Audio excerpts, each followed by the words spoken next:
asli teknologi PCR mensyaratkan bahwa bagian tertentu sekuen DNA yang akan dilipat gandakan harus diketahui terlebih dahulu sebelum proses pelipat gandaan tersebut dapat dilakukan. Sekuen yang diketahui tersebut penting untuk menyediakan primer, yaitu suatu sekuen oligonukleotida pendek yang berfungsi mengawali sintesis rantai DNA dalam reaksi berantai polimerase.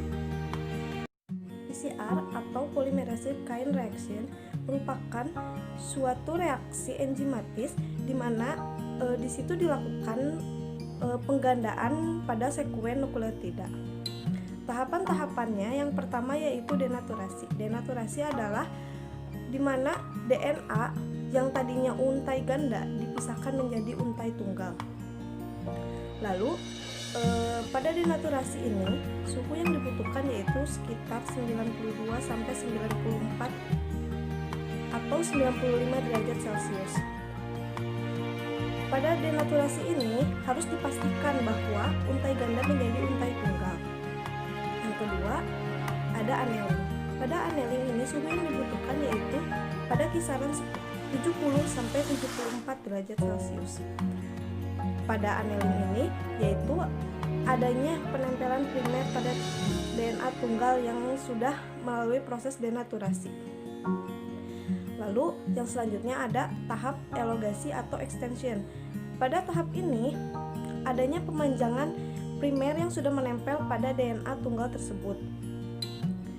Suhu yang dibutuhkan pada suhu 72 derajat Celcius. Pada tahap denaturasi yang dibutuhkan sekitar 1-3 menit. Lalu pada tahap selanjutnya itu setelah proses denaturasi, annealing, dan yang terakhir adalah elongasi atau extension, harus adanya tahapan untuk memastikan tahapan denaturasi awal itu harus dipastikan lagi bahwa untai-untai itu sudah menjadi untai tunggal, tidak untai ganda lagi. Lalu yang terakhir itu ada elongasi finish atau yang di situ tuh dilakukan sekitar 5-10 menit untuk memastikan bahwa seluruh untai tunggal tersebut telah diperpanjang dan tidak ada yang gagal. Sini saya akan menjelaskan tentang manfaat atau kegunaan dari aplikasi PCR itu sendiri. Nah, di bidang kesehatan atau di bidang klinis, aplikasi PCR ini digunakan untuk mendiagnosis suatu penyakit atau cloning. Tapi yang lebih sering digunakan yaitu untuk mendiagnosis suatu penyakit seperti yang kita ketahui di saat dunia sedang mengalami COVID-19 ini. Nah, aplikasi PCR ini bisa digunakan untuk mendeteksi virus tersebut. Nah, aplikasi PCR ini sudah digunakan untuk berbagai macam kebutuhan secara luas, yaitu seperti isolasi gen. Nah, isolasi gen ini yaitu DNA ditranskrip menjadi RNA dan RNA kemudian diterjemahkan untuk menjadi asam amino yaitu protein. Nah, yang kedua, aplikasi PCR ini bisa digunakan untuk DNA sequencing. Nah, DNA sequencing ini yaitu berawal dari proses reaksi aplikasi PCR ini yaitu dengan menggunakan satu primer. Biasanya aplikasi PCR ini menggunakan 2 primer. Yang ketiga, aplikasi PCR ini bisa digunakan untuk forensik.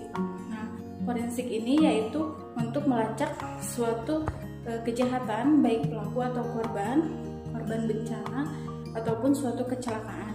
Nah, yang terakhir, aplikasi PCR ini bisa digunakan untuk mendiagnosis penyakit seperti yang sudah tadi saya jelaskan, yaitu untuk mendeteksi virus atau mendiagnosis suatu penyakit. Nah, di samping itu juga bisa untuk melacak asal-usul seseorang dengan fingerprint.